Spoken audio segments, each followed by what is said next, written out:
And this time around, the Commonwealth Games are going to feature yet again, because you'll find this story really interesting, Don.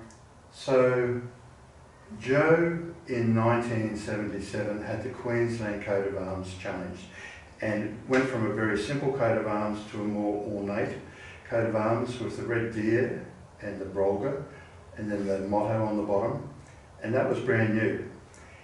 And the very first coat of arms that was done went into the new parliamentary annex for their temporary chamber when they had that West Indian termite problem in the old chamber and they fumigated it.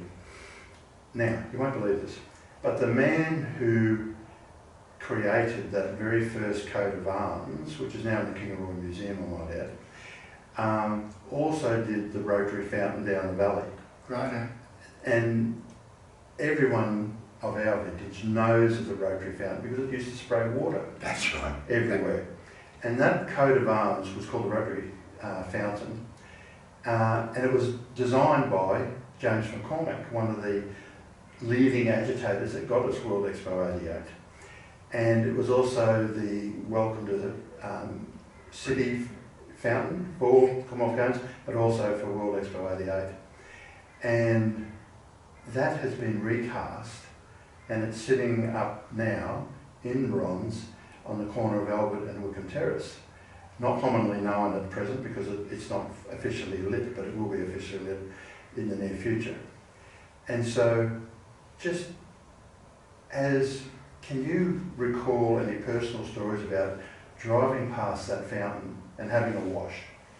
Well, I know people used to get wet if they got too close to it, but I don't remember a lot about it, Peter. But what I do love is hearing that it's going to be reassembled and working effectively and lit up on the corner of Albert, I think you said, and Wickham Terrace. Yep, just the city crest itself. Yeah. Not all the fountain part or anything else, just the city crest. Right. And yes, in bronze there in perpetuity, and it's a great save from the narrative of the Commonwealth Games, because the Commonwealth Games were so important in the history of Brisbane. And I think that change to the Queensland presentation was Joe reacting to Gough Whitlam's wishing to destroy our monarchy or our relationship with the UK, and Joe reacted by doing that Queensland emblem with changes to make it even more permanent. Some would say a updated national change, and others say a retrograde move.